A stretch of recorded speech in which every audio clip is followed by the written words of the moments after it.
Bismillahirrahmanirrahim.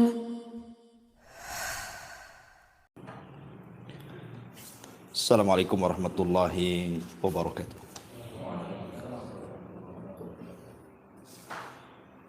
Alhamdulillah wassalatu wassalamu ala Rasulillah wa ala alihi wa sahbihi wa mawalah wa la hawla wa la quwata illa billahi wa ba'du. Alhamdulillah, segala puja dan puji hanya milik Allah Subhanahu wa taala. Salawat serta salam kita hadiahkan kepada Rasul kita Nabi besar Muhammad sallallahu alaihi wasallam. Baik, kita lanjutkan kajian kita, masih membahas tafsir dari surah Al-A'la, dan kita masuk pada ayat kedua dan seterusnya. A'udzubillahi minasyaitonirrajim. Bismillahirrahmanirrahim. Sabbihisma rabbikal a'la alladzi khalaqa fasawwa walladzi qaddara fahada walladzi akhrajal mar'a faja'alahu ghutsa'an ahwa. Sucikanlah nama Tuhanmu yang maha tinggi, yang menciptakan lalu menyempurnakan ciptaannya, yang menentukan kadar masing-masing dan memberikan petunjuknya, yang menumbuhkan rerumputan lalu dijadikannya rerumputan itu kering sehingga menjadi kehitam-hitaman. Taib. Di sini Allah Subhanahu wa taala setelah menyebutkan ayat pertama seruan untuk mensucikan nama Tuhannya yang maha tinggi, maka Allah katakan alladzi khalaqa fasawwa. Dialah yang khalaqa, menciptakan segala sesuatu, fasawwa, dan menyempurnakan ciptaannya. Kalimat khalaqa fasawwa ini selalu diulang-ulang. Allah Subhanahu wa taala kalau menyebut khalaqa, menciptakan, maka kalimat setelahnya biasanya fasawwa, menyempurnakan. Contoh umpamanya Allah Subhanahu wa taala mengatakan inni khaliqun basharan minatin fa idza sawaituhu wa nafakhtu fihi min ruhi faqa'u lahu sajidin. Sesungguhnya aku menciptakan manusia dari tanah, maksudnya Adam. Maka apabila aku menyempurnakannya, maka aku tiupkan ruhku kepadanya, maka bersegeralah kalian wahai para malaikat sujud kepada Adam. Di sini Allah katakan inni khaliq, saya menciptakan. Setelah itu Allah katakan sawaituhu, dan aku menyempurnakannya.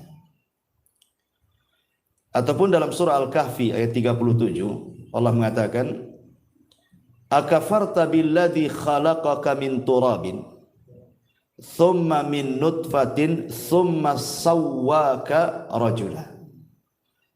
Apakah engkau akan kufur dengan zat yang telah menciptakan kamu dari tanah, kemudian dari setetes sperma, thumma sawwaka, kemudian Allah sempurnakan dirimu menjadi manusia. Di sini ada kalimat khalaqaka, setelahnya sawwaka. Sama juga di sini alladzi khalaqa fasawwa. Lalu apa makna khalaqa fasawwa? Qaddara fahada. Ini yang kita akan bahas sedikit di malam hari ini. Ma'asyiral muslimin yang dimuliakan Allah Subhanahu wa taala. Di dalam surah Al-Hasyr ayat 24 Allah Subhanahu wa taala berfirman, "Huwallahul khaliqu al-bari'u al-musawwiru lahul asmaul husna." Dialah Allah Al-Khaliq yang menciptakan. Al-Bari menyelesaikan ciptaannya, Al-Musawwir yang membentuk. Artinya 3 nama Allah Subhanahu wa taala ini proses pembuatan manusia dalam janin. Al-Khaliq, Al-Bari, Al-Musawwir. Ini 3 nama Allah menjelaskan tentang proses penciptaan manusia dalam janin. Dan kita tahu bahwa di antara kuasa Allah Subhanahu wa taala, ikhwan, Allah Subhanahu wa taala ketika menciptakan manusia itu dalam proses, tidak sekali ciptaan. Allah mengatakan, "Wallahu khalaqakum atwarah." Dan Allah Subhanahu wa taala menciptakan kalian itu dalam tingkatan kejadian. Artinya bukan dalam satu kejadian saja. Dari ciptaan ke ciptaan, dari ciptaan ke ciptaan, dan begitu seterusnya. Barulah kemudian menjadi manusia. Kita lihat dalam hadis Abdullah ibn Mas'ud radhiyallahu an, ketika Nabi SAW menjelaskan tentang proses penciptaan manusia. Kata Nabi SAW,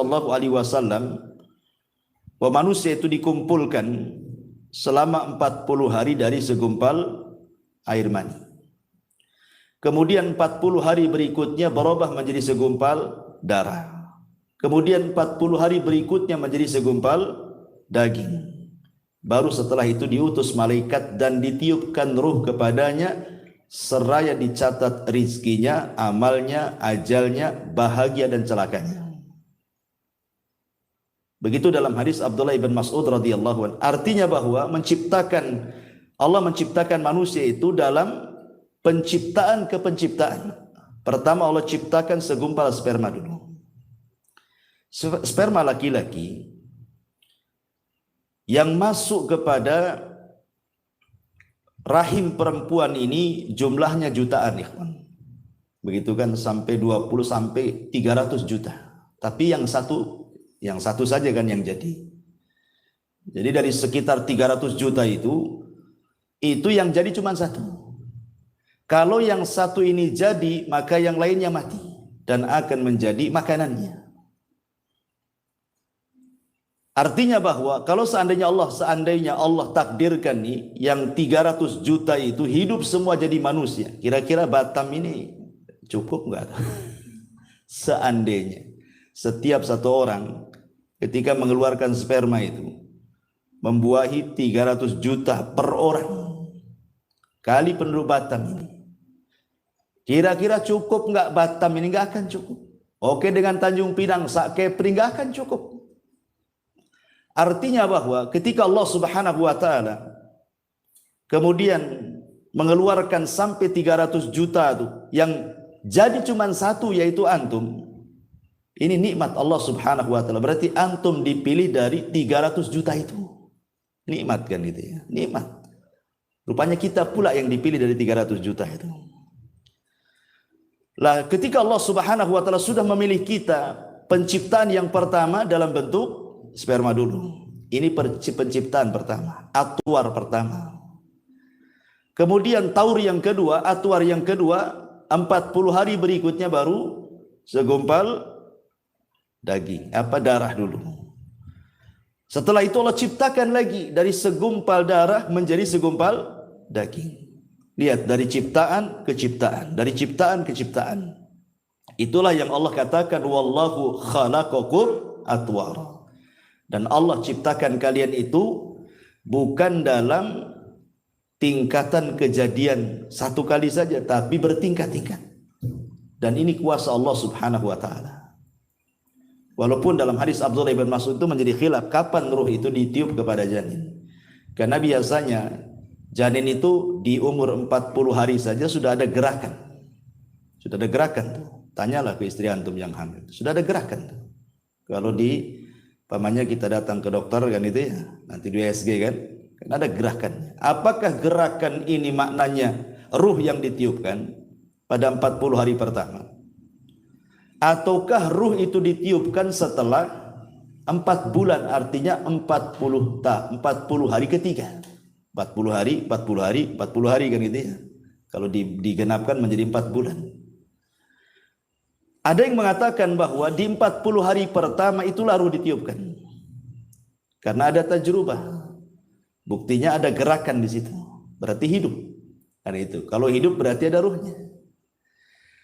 Tapi ada yang mengatakan bahwa tidak, ruh itu ditiupkan oleh Allah Subhanahu wa taala lewat malaikat yang menjaga rahim itu ketika bayi berusia 44 bulan atau 40 yang ketiga. Berdasarkan zahir hadis. Ya kan? Zahir hadisnya kan begitu. 40 pertama segumpal mani, 40 hari kedua segumpal darah, 40 hari ketiga segumpal daging, baru ditiupkan roh. Nah, berarti setelah 4 bulan baru tiupkan roh. Dan ini yang banyak dikuatkan oleh jumhur mayoritas para ulama. Jadi roh ditiupkan itu ketika janin berusia 4 bulan. Dari sini berlaku hukum-hukum fikih nantinya. Ya, seperti umpamanya kalau kegugurannya sebelum 4 bulan berarti bukan keguguran manusia. Ya, keguguran daging gitu saja. Tidak perlu dimandikan, tidak perlu dikafankan, tidak perlu disolatkan, tidak pula dikuburkan di kuburan kaum muslimin karena belum jadi orang. Ya. Tapi kalau kegugurannya setelah itu lain lagi ceritanya, sudah jadi orang kan gitu ya. Termasuk juga darah yang keluar. Kalau wanita keguguran di bawah 4 bulan berarti darahnya bukan darah haid. Dia masih harus sholat. Ya, harus sholat. Itu dianggap istihadah. Tapi kalau kegugurannya setelah 4 bulan berarti kalau keluar darah itu dianggap nifas. Ya, berarti dilarang sholat. Nah, jadi harus dibedakan tuh. Terlahir hukum-hukum fikihnya. Itu kita tidak bahas. Ya. Intinya bahwa di sini Allah Subhanahu wa taala berfirman, wallahu khalaqakum atwara. Dialah Allah yang menciptakan kalian dalam tingkatan-tingkatan kejadian. Dari segumpal sperma menjadi segumpal darah, dari segumpal darah menjadi segumpal daging, barulah terbentuk manusia. Itulah musawwir namanya. Allah membentuk. Ada kepalanya, ada kakinya, ada tangannya. Baru setelah selesai dari penciptaan sempurnalah bentuk manusia. Itulah makna al-bari. Ya, bari itu kalau ada dalam bahasa Arab, kalau orang sakit kemudian sembuh, itu disebut bari'ah. Dia telah sembuh. Gitu ya. Artinya kalau dalam penciptaan berarti sudah selesai penciptaannya. Sudah terbentuk manusia. Makanya 3 nama Allah ini, Al-Khaliqul Bari'ul Musawwir, ini kejadiannya semua di alam rahim. Baru kemudian setelah keluar ke alam dunia, inilah yang disebut dengan fasau taswiyah namanya. Allah katakan di sini alladzi khalaqa fasawwah. Nah, baru kemudian terjadi taswiyah, penyempurnaan. Apa yang dimaksud taswiyah di sini, ikhwan? Ini kan arti secara bahasa saja, taswiyah gitu ya. Di sini diartikan lalu menyempurnakan ciptaannya. Lalu apa makna sawwa di sini atau taswiyah di sini? Untuk memudahkan sebuah definisi, saya akan buatkan contoh saja biar antum paham. Kalau antum punya mobil, antum bangun rumah, antum punya mobil, otomatis mobil itu harus ada garasinya. Kemudian antum buat garasi lebih kecil dibandingkan mobilnya. Kemudian mobilnya antum paksa ke garasi, hancur nggak rumah tuh? Hancur. Berarti garasi itu tidak taswiyah namanya, tidak seimbang dengan mobilnya. Harusnya kalau buat garasi kan harus lebih besar dibandingkan mobilnya. Mobilnya masuk, itulah baru taswiyah. Ya. Jadi para ulama mengatakan, jadi makna taswiyah itu ayyakuna syai' ala qadri hajatihi. Hendaklah sesuatu itu direncanakan sesuai dengan hajat kebutuhannya. Itu disebut taswiyah. Jadi kalau seandainya memasukkan, antum buat pintu rumah untuk antum masuk, enggak mungkin lah pintu itu lebih kecil dibandingkan orangnya kan, itu harus lebih besar. Ketika kemudian pintu itu sudah pas dengan badan kita, dilonggarkan sedikit, berarti pintu itu sudah taswiyah dalam bahasa Arab, sudah sawah, sudah sempurna, orang bisa masuk keluar. Lah manusia ketika keluar dari janin itu, ikhwan, lihat bagaimana Allah Subhanahu wa taala menyempurnakan ciptaannya. Kita lihat bagaimana Allah Subhanahu wa taala samakan antara kedua tangan si bayi itu. Sama antara tangan kiri dengan tangan kanan. Panjangnya sama, jumlah jarinya sama. Tidak ada yang beda. Kemudian kakinya juga sama kan itu. Jumlah kakinya 2, panjangnya 2, jarinya juga sama, kukunya pun sama. Itu disebut taswiyah namanya, penyempurnaan. Begitu juga kedua matanya. Maksudnya kita bicara bayi sehat ya. Jangan pula bicara tentang bayi sakit ya. Bayi cacat itu kan keluar daripada keumuman bayi, karena umumnya bayi keluar sehat.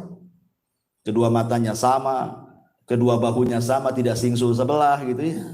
Dan begitu seterusnya. Itu makna daripada sawwah namanya ya. Alladzi khalaqa fasawwah. Allah seimbangkan. Allah seimbangkan dengan hajatnya manusia tuh. Ma'asyiral muslimin yang dimuliakan Allah Azza wa Jalla. Baik kita rinci coba. Allah mengatakan dalam Al-Quran, wa fi anfusikum afala tubsirun. Dalam diri kalian itu ada tanda-tanda kuasa Allah dalam bentuk taswiyah Allah ketika menciptakan manusia. Allah buat sempurna, seimbang manusia itu untuk kemaslahatan kita semuanya.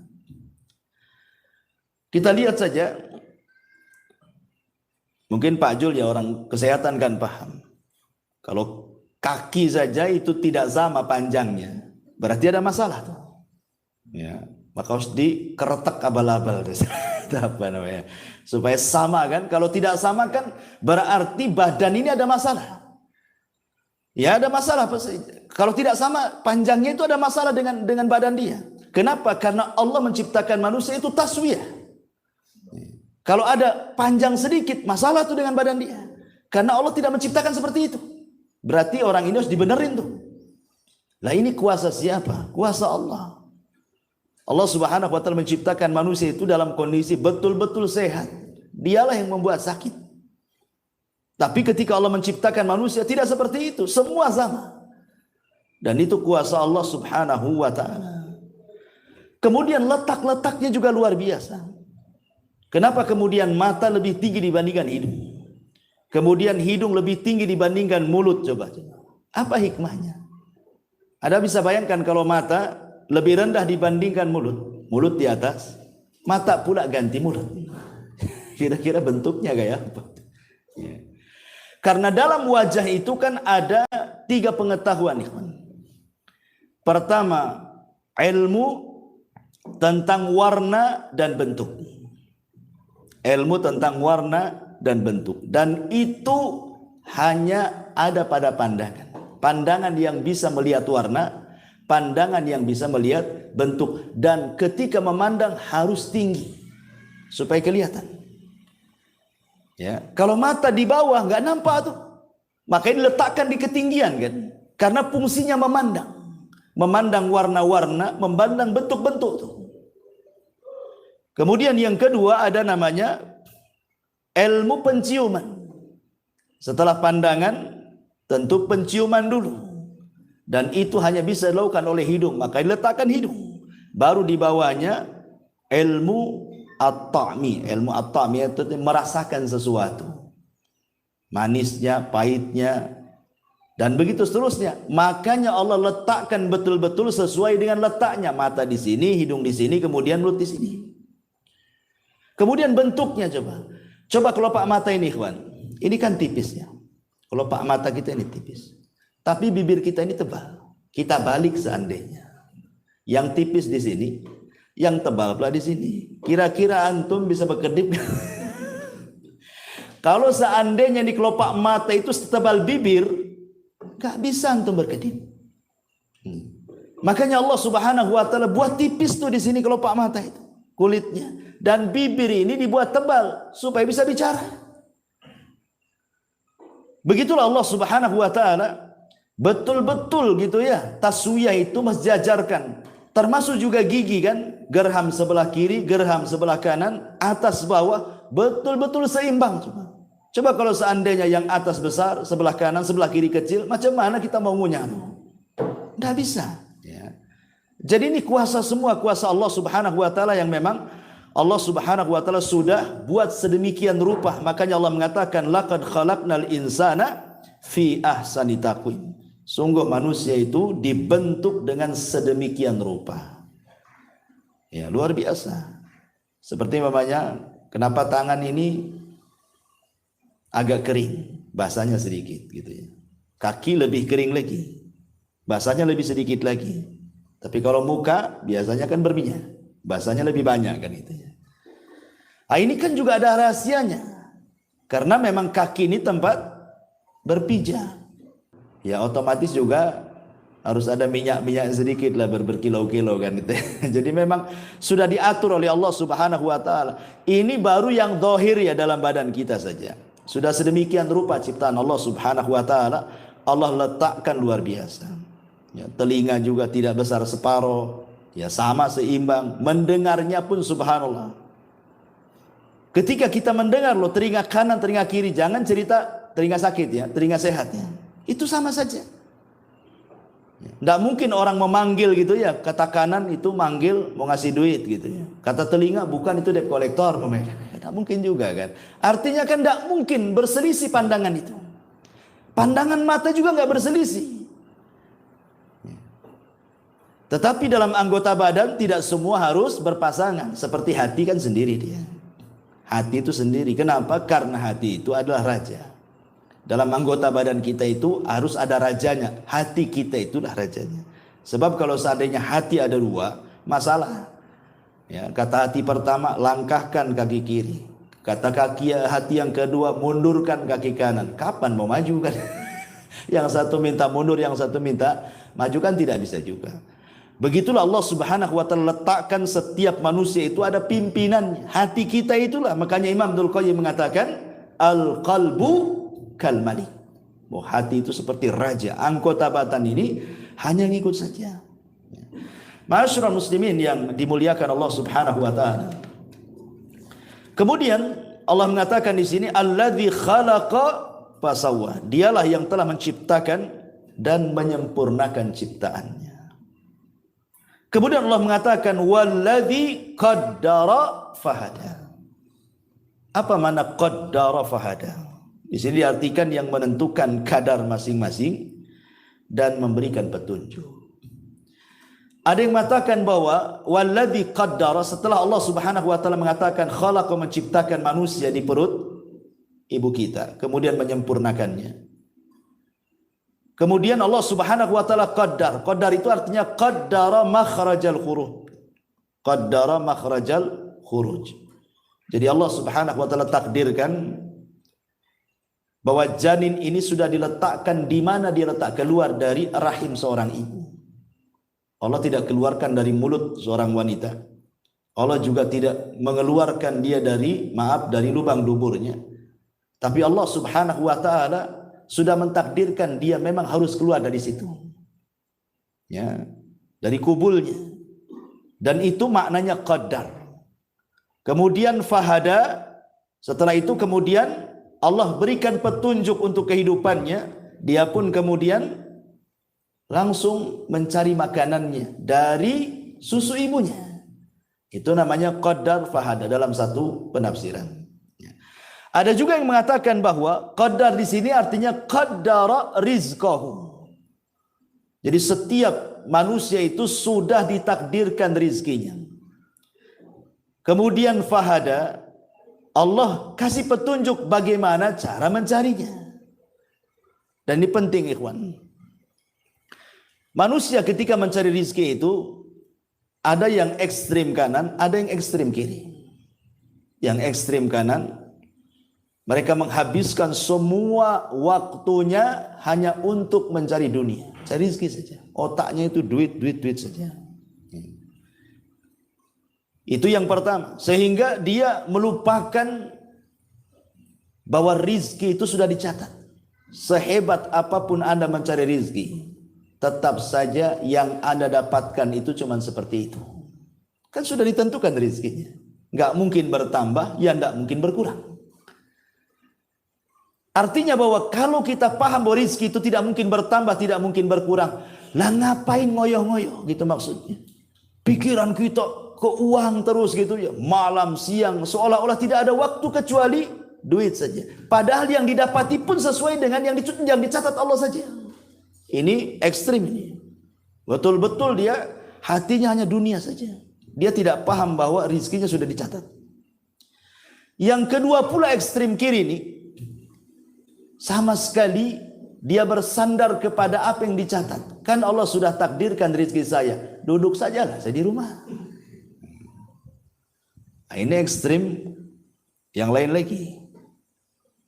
Dahulu ada dua orang bersaudara. Yang satu pula rajin kerja, yang satu pula malas kerja. Jadi yang rajin kerja ini mengatakan, "Kom, berdiri. Kalau engkau ingin makan, cari, berusaha, cari rezeki Allah Subhanahu wa taala." Kemudian kata saudaranya, "Tidak. Aku yakin rezekiku sudah dicatat, walaupun aku duduk di rumah." Kemudian saudaranya mengatakan, "Dasar orang gila," katanya. Pergi dia cari rezeki. Saudara yang pergi ini di tengah jalan, rupanya ada kebun orang. Kemudian ada pohon, batangnya pula keluar jalan. Di situ ada buah mangga. Ya. Jatuhlah buah mangga itu. Kemudian diambil dia. Halal apa haram? Ini kan sudah di luar kebun nih, udah ke jalan kan itu. Intinya diambil lah, jangan cerita halal dulu, haram dulu. Diambil. Kemudian ketika mau dimakan, teringat pula saudaranya. Dasar orang gila katanya. Ya. Akhirnya dia terpikir, balik lagi dia. Kemudian dilempar mangga itu, makan. Tapi setelah itu berdiri cari kau uang supaya kau bisa makan. Kata dia, tunggu dulu, saya makan dulu. Ini rezeki saya kan. Lihat, aku duduk saja dapat rezeki gitu. Coba, duduk saja dapat rezeki. Lihat bagaimana Allah mencatat orang duduk dapat rezeki kan. Bagaimanapun caranya, walaupun itu dongkol saudaranya, tapi itu rezeki dia sudah dicatat bahwa mangga itu milik dia. Walaupun caranya salah, tapi itu memang rezekinya sudah dicatat, dia makan mangga di situ. Artinya bahwa sehebat apapun manusia mengejar rezeki itu, maka rezeki akan segitu-gitu saja. Makanya dulu saya pernah ceritakan tentang kisah siapa? Ali bin Abi Thalib kan. Ketika ada seorang pengemis datang kepada Ali bin Abi Thalib, kemudian Ali menjanjikan akan diberikan beberapa dirham. Lupa pula Ali itu naruh uang di mana dia letakkan dirham-dirham itu. Akhirnya kelamaan jengkellah ini pengemis ini. Sebelum pergi mencuri pelana kudanya Ali. Pergi dia. Setelah pergi pencurinya, dapat pula dirham-dirham itu. Akhirnya keluar, rupanya sudah nggak ada itu yang mengemis itu. Tiba-tiba kemudian pembantunya Ali mengatakan bahwa lizamnya, pelana kudanya hilang dicuri orang. Ali mengatakan, ya sudah. Kalau sudah dicuri orang, mungkin dia rezekinya. Ambillah uang dirham-dirham itu, kau belilah pelana yang baru ke pasar sana. Mudah-mudahan dapat harga 400. Dikasih uang 400 dirham. Ke pasar dia. Kemudian adalah orang yang jual pelana. Ditawar-tawar, dapat pula 400. Pulang dia. Ketika Ali radhiyallahu anhu melihat pelananya, dia hafal itu pelana dia. Kata Ali, ini kan pelana kita yang dicuri tadi. Berarti kau beli dari pencuri itu katanya. Bagaimana sifatnya orang itu? Maka pembantu mengatakan begini orangnya, begitu langsung bertakbir Ali, Allahu Akbar katanya. Lihat, kalau seandainya dia mau sabar menunggu aku mencari uang dirham-dirham ini, dia akan mendapatkan dengan cara halal. Tapi karena tidak bersabar, dia mendapatkannya dengan cara haram. Sama-sama 400. Ali janji mau ngasih 400. Tapi dengan cara halal kan? Memang Ali mau memberi dengan kerelaannya. Nah, sekarang dia dapat juga 400 tapi dengan cara hasil mencuri kan? Artinya rizki itu nggak akan kemana, tetap segitu-gitu juga gitu maksudnya. Anda mau cari dengan cara halal, Anda mau cari dengan cara haram, tetap segitu. Lalu buat apa berdusta untuk mencari rizki? Coba, buat apa kemudian orang menipu untuk mencari rizki? Toh juga ujung-ujungnya juga segitu, tidak lebih dari yang dicatat oleh Allah Subhanahu wa Ta'ala. Nah dari sini maka artinya qaddara rizqahu fahadalahu tariqar rizki. Artinya qaddara di sini artinya Allah takdirkan rizkinya dan Allah Subhanahu wa Ta'ala berikan petunjuk bagaimana cara mencarinya. Bagaimana cara mencarinya? Rizki Allah itu banyak, ikhwan. Di mana-mana, hanya orang malas saja yang kemudian merasa sulit untuk mendapatkan rizki. Sampai begini, ikhwan. Ada satu kisah. Ada seorang bahasa namanya Al-Imam Al-Asma'i rahimahullahu ta'ala. Dia hidup di masa kerajaan Abbasiyah. Jadi Al-Asma'i ini suatu ketika dia safar. Karena Al-Asma'i itu kan memang suka safar, belajar dari mana-mana negeri. Begitulah zaman dulu kan rihlahnya para ulama kan seperti itu. Dari negeri ke negeri cari ulama belajar gitu. Jadi suatu ketika Al-Asma'i ini ketika berjalan di padang pasir, jumpa pula dengan Arab Badui. Arab Badui, orang bodoh. Tetapi masih fitrah hatinya. Jadi ketika kemudian Arab Badui ini bertanya, siapa kamu? Saya Al-Asma'i dari suku Asma. Oh, Anda Al-Asma'i, dari mana kau datang? Dia mengatakan dari negeri yang di situ dibacakan kalam-kalam Allah. Arab Badui ini bingung. Karena tidak pernah mendengar Al-Quran, tidak pernah juga melihat Al-Quran seperti apa, tidak pernah membaca Quran, sama sekali tidak tahu Quran. Sehingga dia tanya, apakah Allah Subhanahu wa Ta'ala punya kalam, ya, punya firman yang dibaca manusia? Kata Asma'i, ya, inilah Al-Quran. Ini semua firman yang dibaca kita, ini firman Allah Subhanahu wa Ta'ala. Jadi Arab Badui ini takjub. Kok ada firman-firman Allah yang dibaca manusia begitu ya? Jadi kata Arab Badui ini, kalau begitu bacakan untukku satu firman Allah, biar aku senantiasa membacanya. Akhirnya Al-Asma'i membacakan surah Ad-Dhariyat. Ad-Dhariyati, Darwa dan begitu seterusnya. Sampai kepada ayat wa fis sama'i rizqukum wa ma tu'adun. Dan di langit terdapat rizki kalian dan apa yang dijanjikan Allah kepadamu. Ketika kemudian si Arab Badui ini mendengar kalimat wa fis sama'i rizqukum, dan di langit ada rizki kalian dan apa yang dijanjikan Allah kepada kalian, kata Arab Badui, hasbuk, cukup. Tiba-tiba kemudian dia ambil pedangnya, kemudian unta yang ditungganginya langsung disembeli, kemudian dipotong-potong, dikuliti, kemudian dia minta kepada Asma'i, tolong bagi-bagikan daging dan tulang-tulang ini kepada fuqara wal masakin, bantu saya, katanya. Langsung kemudian dibagi-bagikan kepada orang yang lalang itu. Akhirnya habis. Setelah habis daging untanya, dia patahkan pedangnya, kemudian dikubur. Kemudian sambil berjalan dia membaca wa fis sama'i rizqukum wa ma tu'adun. Wa fis sama'i rizqukum wa ma tu'adun, sampai pergi. Dia baca terus ayat ini. Al-Asma'i ketika melihat hal ini takjub dia. Dia mengatakan, demi Allah, aku sudah 30 tahun lebih sering lewat dengan ayat ini, wa fis sama'i rizqukum wa ma tu'adun, tetapi tidak punya pengaruh seperti pengaruhnya Arab Badui ini, katanya. Dia baru baca satu kali Al-Quran, tidak pernah kenal Al-Quran. Itulah Al-Quran yang pernah dibaca. Tapi dia begitu yakin bahwa di langit itu ada rizki baginya dan apa yang dijanjikan Allah kepadanya. Sampai dia sembelih itu, dia bagi-bagikan. Karena dia tidak takut bahwa rizkinya Allah tanggung. Itu maksudnya. Akhirnya beberapa tahun kemudian, Al-Asma'i ini diajak haji oleh Khalifah Harun Ar-Rasyid rahimahullahu ta'ala. Setelah 2 tahun, 3 tahunan begitu. Berangkat dari negerinya menuju Mekah. Ketika di Mekah, dia mendengar ada orang membaca wa fis sama'i rizqukum wa ma tu'adun. Dia kenal dengan suara itu kan itu. Lah kok ada di sini dia katanya. Orang Baduy ini kok ada di sini? Pas didekati, betul orang itu adalah orang yang diajarkan lafaz wa fis sama'i rizqukum wa ma tu'adun, dan di langit itu ada rizki kalian dan apa yang Allah janjikan kepada kalian. Dipanggil Arab Baduy ini.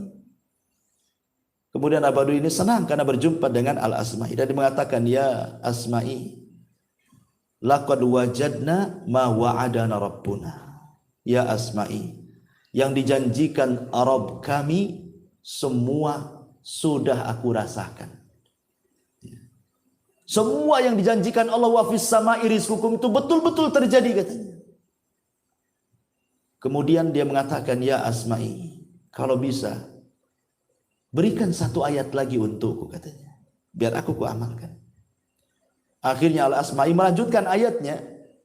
Ayat daripada wa fis sama'i rizqukum wa ma tu'adun, apa bunyinya? Fa wa rabbis sama'i wal ardi innahu lahaqqun mithla ma annakum tantiqun. Maka demi Tuhan langit dan bumi, sungguh apa yang dijanjikan itu pasti terjadi seperti yang kalian ucapkan. Tiba-tiba kemudian Arab Baduy ini kaget, ya, dan mengatakan, ya Asma'i, siapa yang membuat Allah murka sehingga dia harus bersumpah katanya? Aku yakin, nggak perlu bersumpah dia.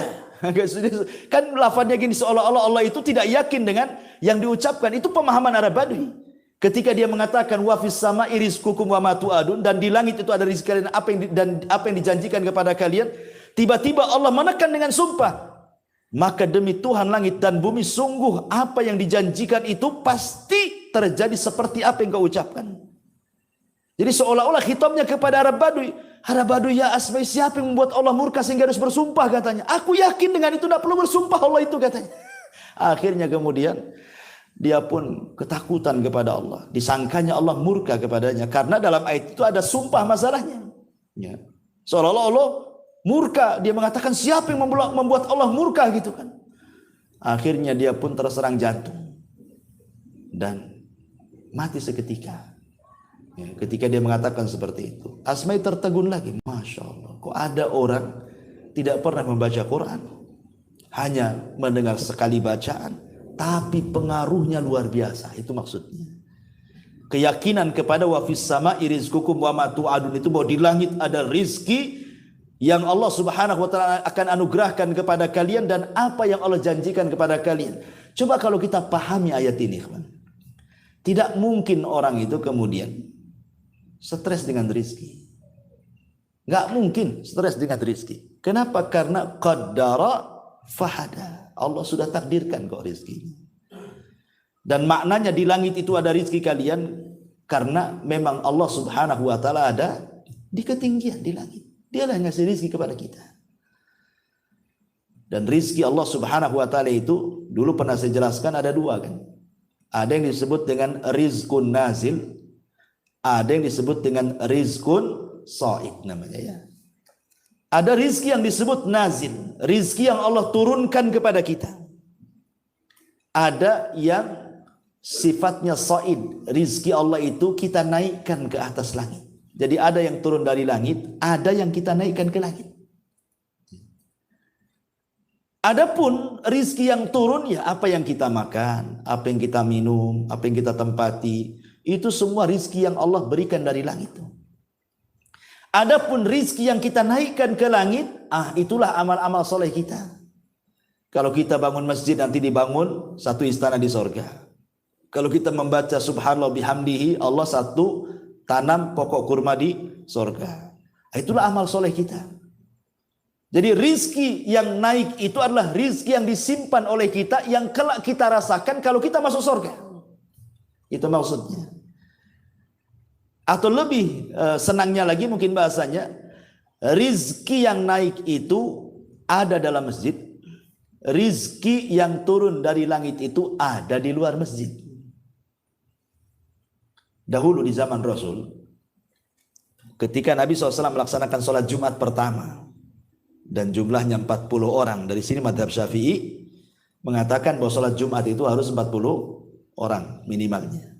Karena pertama kali sholat Jumat itu jumlahnya 40. Di tengah-tengah Nabi SAW sedang khutbah Jumat, datang kafilah dagang. Ya, dari Syam. Lah orang-orang ini yang sedang sholat, yang sedang mendengarkan khutbah bubar. Separuhnya bubar. 20 orang keluar, kemudian mengambil kafilah dagang. Karena takut dia tidak bisa beli. Kehabisan dagangannya kan itu. Keluar dia 20 itu dari masjid. Ya. Dari sini juga kemudian ada mazhab yang mengatakan bahwa minimalnya sholat Jumat itu 20. Karena yang 20-nya keluar mengejar jualan tadi. Karena ada kafilah dagang dari Syam.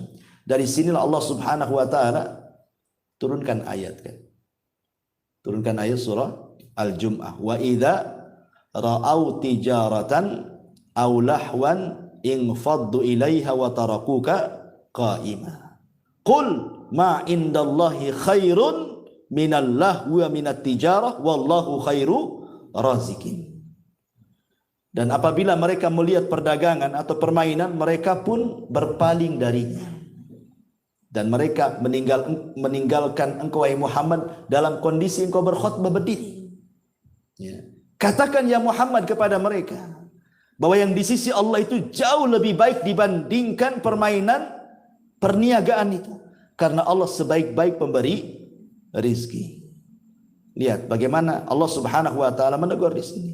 Yang lari mengejar rizki di luar masjid, ya, tidak lebih baik dibandingkan orang yang tetap ikut sholat Jumat bersama Nabi, gitu maksudnya. Dari sini menunjukkan bahwa rizki yang naik jauh lebih baik dibandingkan rizki yang turun. Walaupun kenyataannya kalau saya tanya dengan jujur, antum milih rizki yang naik apa rizki yang turun? Nggak mungkin antum bilang rizki yang naik. Buktinya sudah sedekah bakhil. Pasti antum pilih rizki yang turun kan, karena itu yang nampak, mobilnya nampak, rumahnya nampak, uangnya nampak gitu ya. Maunya kita yang nampak-nampak saja. Adapun di sana di sorga itu kan macam cerita ya, nggak yakin ya. Sehingga karena nggak yakin itu, walaupun antum nganggur ada masjid kerja bakti, tidak mau datang juga antum ke situ. Katanya rizki yang naik lebih antum utamakan dibandingkan rizki yang turun, tapi kenyataan di lapangan tidak seperti itu. Itulah karena apa? Manusia sudah dikuasai dengan dunia. Dan yang lebih hebat lagi dari kuasa Allah, qaddara fahada. Allah Subhanahu wa taala sudah mentakdirkan rizki dan memberikan petunjuk untuk mencari rizkinya. Ingat bahwa semua yang ada di langit, semua yang ada di bumi, kiri, kanan, atas, bawah, itu rizki bagi manusia secara umum. Kenapa Allah menciptakan langit? Untuk siapa? Untuk kita. Kenapa Allah ciptakan bumi? Untuk siapa? Untuk kita. Makanya Allah Subhanahu wa taala mengatakan, alladzi ja'ala lakumul arda firasya. Dialah yang telah menjadikan bumi terhampar untuk siapa? Untuk kalian. Itu rizki. Bumi terhampar, kita bisa berjalan di bumi, itu rizki itu.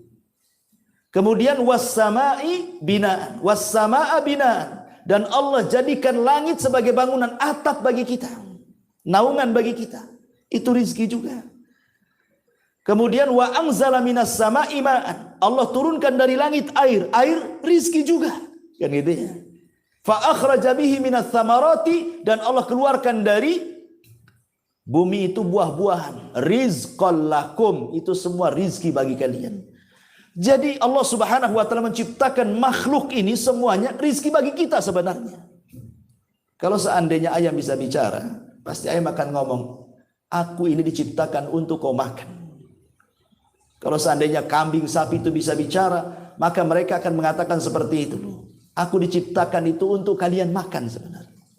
Kalau seandainya jeruk, durian, apalah namanya, buah-buahan, rambutannya, kesemaknya, salaknya bisa bicara, pasti mereka akan mengatakan, aku ditumbuhkan Allah untuk kalian makan. Tapi kan mereka tidak bicara. Tapi itu kenyataannya kan seperti itu. Artinya bahwa manusia itu betul-betul dimuliakan oleh Allah Subhanahu wa taala, sampai seisi langit dan bumi itu sebenarnya untuk manusia. Saking mulianya manusia. Luar biasa itu ya. Taib asyrul muslimin yang dimuliakan kembali. Kemudian penafsiran yang berikutnya, qaddara fahada. Allah tentukan rizkinya, kemudian Allah berikan petunjuknya bagaimana cara mencari rizkinya. terkadang ikhwan, ada makhluk yang Allah ciptakan itu madarat bagi manusia. Contoh, Allah menciptakan tikus, itu madarat bagi manusia. Tapi setelah itu Allah ciptakan kucing, maka tikus menjadi ketakutan dengan kucing kan itu. Jadi saling takut-takutan tuh. Manusia takut sama tikus, tikus pula takut sama kucing. Ya. Artinya bahwa rizki kita diambil tikus. Tikus sendiri rizkinya kucing. Itulah qaddara fahada ya. Kadang-kadang Allah ciptakan ini untuk menjadi rizki ini pula menjadi rizki orang lain. Itu juga makna qaddara fahada. Bahkan yang luar biasa, kita lihat bahwa ada ulatnya. Ulat itu makan dedaunan, tapi kemudian menghasilkan sutra. Ada juga tawon umpamanya. Dia makan sembarang dari dedaunan bunga-bunga, tiba-tiba menghasilkan madu. Yang anehnya adalah bahwa tidak ada satu binatang yang bisa menggantikan posisi binatang yang lain. Semut disuruh mengeluarkan sutra tidak bisa, karena itu bukan pekerjaannya. Ya. Antum cari lalat, dikasih gula pun tidak akan keluar madu. Kan gitu ya. Artinya Allah sudah tentukan kadar rizkinya itu. Ya. Bahwa sebuah kaum ditentukan rizkinya dan tidak bisa dipindahkan ke kaum yang lainnya. Tidak bisa. Makanan juga begitu. Ada hewan tuh besar, seperti mamanya kambing, sapi. Dikasih makan daging dia tak mau. Karena itu bukan rizki dia. Yang maunya dia makan rumput saja. Harimau pula antum kasih rumput yang nggak mau dia. Karena itu bukan rizkinya. Dia maunya daging kan gitu ya. Jadi semua kadar-kadar rizki itu sudah ditentukan oleh Allah. Ini siapa yang menciptakan makhluk dengan beragam rizki itu kalau bukan Allah? Di sini Allah mengatakan alladzi qaddara fahada. Ya. Ma'asyiral muslimin yang dimuliakan Allah Subhanahu wa taala. Ada juga ikhwatu fiddin muliakan Allah Azza wa Jalla. Ada beberapa penyakit yang terkadang Allah takdirkan kepada seorang hamba. Ternyata di balik penyakit itu Allah takdirkan mampu mengobati penyakit yang lainnya. Allah turunkan penyakit, tapi justru penyakit ini dalam rangka untuk membunuh penyakit yang jauh lebih besar sebenarnya. Nah, contohnya apa nih Pak Jul? Contohnya bersin. Itu kan penyakit juga bersin itu. Tapi katanya bisa membersihkan lubang hidung dan kuman-kuman katanya. Yang lebih bahaya dibandingkan bersin itu sendiri. Bahkan sebagian batuk katanya, menurut ahli kesehatan itu, sebagian batuk, tidak semua ya, bukan batuk penyakit. Sebagian batuk itu kan influenza kan penyakit. Tapi rupanya itu pula kemudian untuk membunuh bakteri-bakteri yang ada di paru-paru juga. Yang lebih ganas kalau seandainya terjadi. Ya. Atau mungkin debu lah. Kan kita lihat ada debu itu. Ya. Antum tidak tahu dalam penelitian debu itu. Dia membunuh kuman-kuman di udara. Yang kalau seandainya kuman itu terkena manusia, itu menjadi penyakit yang sangat ganas sekali. Dibunuh oleh debu itu. Jadi begitulah Allah Subhanahu wa taala mengatur takdir-takdir manusia itu, kadar-kadar manusia itu, sampai Allah ciptakan penyakit, bukan dilihat penyakitnya, justru dengan datang penyakit ini justru mengobati penyakit yang lebih besar gitu ya. Ya, karena sudah ditakdirkan dia seperti itu. Qaddara fahada. Ya. Ma'asyiral muslimin yang dimuliakan Allah Subhanahu wa taala. Kemudian di sini Allah Subhanahu wa taala mengatakan, walladzi qaddara fahada walladzi akhrajal mar'a. Dan yang menumbuhkan rerumputan faja'alahu gutsaan ahwa. Lalu dijadikannya rerumputan itu kering kemudian menghitam. Al-mar'a itu artinya rumput yang sudah siap jadi, siap makan. Karena Quran itu membahasakan dengan 3 bahasa, harthun, zar'un, mar'ah gitu ya. Harthun menanam, zar'un kemudian mulai menani, kemudian mar'ah itu sudah tumbuh. Itu bahasa Arabnya seperti itu. Harthun, zar'un, mar'ah. Lah mar'a ini, rerumputan, dedaunan dan yang semacamnya, ada yang memang hasil olah manusia. Seperti manusia tanam padi, tanam sayur gitu ya, bayam, kangkung dan yang semacamnya. Ada yang memang Allah Subhanahu wa taala tumbuhkan tanpa harus tenaga manusia. Dan dua-duanya bisa dimakan. Manusia juga makan rumput, ya bukan jenis rumput yang dimakan kambing tentunya ya. Maksud rumput di sini ya bayam gitu ya. Kangkung itu kan jenis-jenis rumputan juga, mar'ah dalam bahasa Arabnya. Ya. Dan subhanallah, kita lihat bahwa tidak semua binatang juga makan rumput. Tidak semua binatang makan rumput. Ya. Tetapi kebanyakan binatang-binatang yang dimakan manusia, mereka makan rumput. Kambing makan rumput. Ya. Sempat kambing kayak harimau, ikhwan. Apa nggak susah hidupan? Siapa yang mau ternak kambing? Coba sempat kambing atau yang lebih besar sapi makan daging kayak harimau. Nggak ada orang ternak sapi kan. Bagaimana Allah berikan nikmat buat binatang-binatang ternak yang hidup sehari-hari bersama manusia itu. Ada kemiripan makan dengan kita. Ya, supaya kita mudah makan dagingnya. Sempat dia kayak harimau, nggak ada yang makan daging sapi ya kan. Antum pun takut dimakan dia kan itu ya. Bagaimana Allah Subhanahu wa taala memberikan nikmat yang luar biasa. Ya. Ma'asyiral muslimin yang dimuliakan Allah Azza wa Jalla. Kemudian Allah mengatakan, "Walladzi akhrajal mar'a", dialah yang menumbuhkan mar'a. Dialah yang menumbuhkan segala sesuatu itu yang menumbuhkan Allah ya kan. Segala sesuatu yang menciptakan Allah. Dia khalaq. Tumbuh itu menumbuhkan karena ada seorang dokter, orang yang sudah titel doktor di Amerika sana. Ya. Kita tahu bahwa dia mau eksperimen soal menetaskan telur di sebuah kotak kemudian dikasih listrik dengan suhu sekian. Ya. Kita tahu bahwa lihat ayam ketika mengerami telur. Ayam ketika mengerami telur kan kadang-kadang dia ngerami, kadang-kadang dia pergi.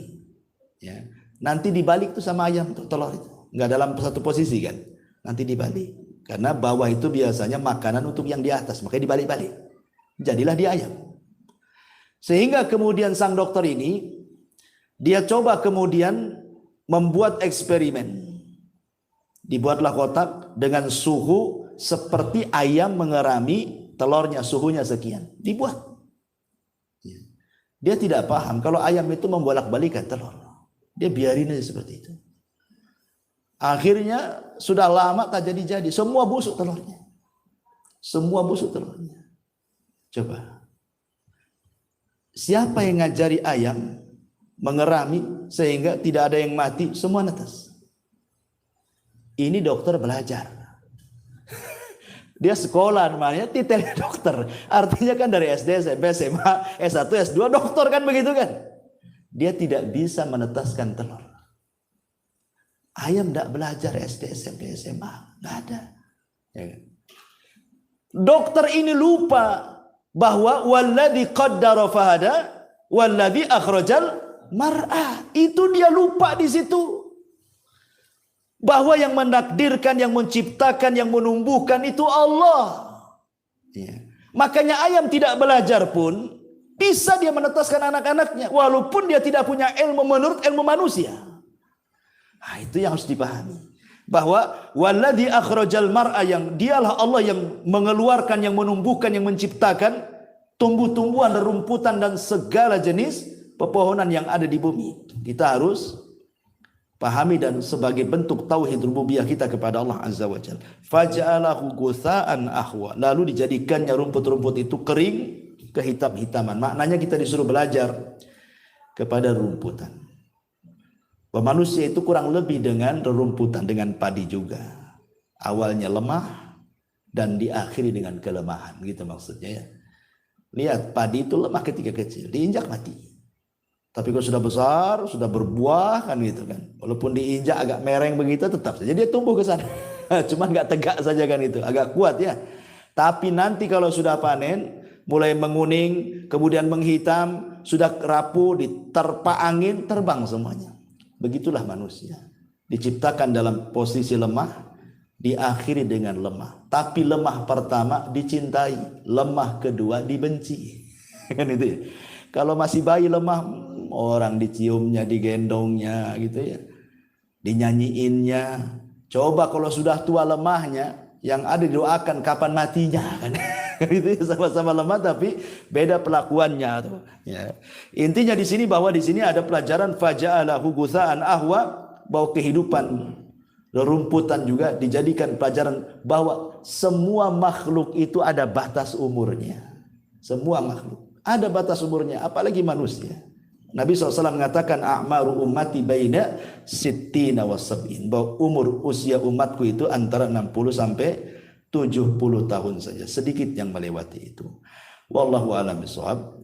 Ini saja yang bisa sampaikan karena ada tamu juga ini.